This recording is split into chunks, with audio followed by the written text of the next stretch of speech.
Isang masigla at makabuluhang dance fitness activity ang isinagawa ng Philippine National Police Dance Team bilang bahagi ng medical mission ng GMA Kapuso Foundation kaugnay ng pagdiriwang ng Hypertension Awareness Month ngayong Mayo. Ganap na alas 8 ng umaga, Mayo 2 taong kasalukuyan ng pangunahan ng PNP Dance Team sa ilalim ng pangangasiwa ni Police Colonel Luis E. Gisik, Chief ng Community Affairs and Development Division. Idinaos ito sa Evergotesco Mall, Atrium Lower Ground Floor sa Commonwealth, Quezon City.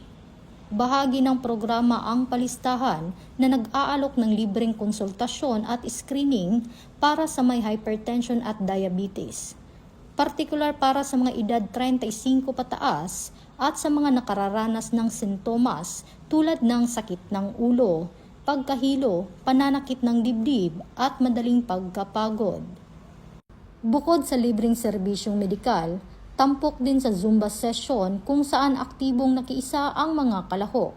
Nagkaroon din ng mga libreng pagkain, giveaways at iba't ibang premyo para sa mga dumalo matapos ang mga aktibidad tulad ng check-ups at health lectures.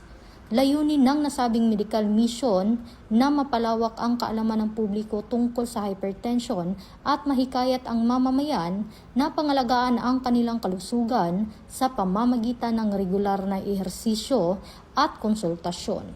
Patuloy namang sinusuportahan ng PNP ang mga ganitong inisyatibo na naglalayong mapalapit sa komunidad at maisulong ang kalusugan at kapakanan ng bawat mamamayan.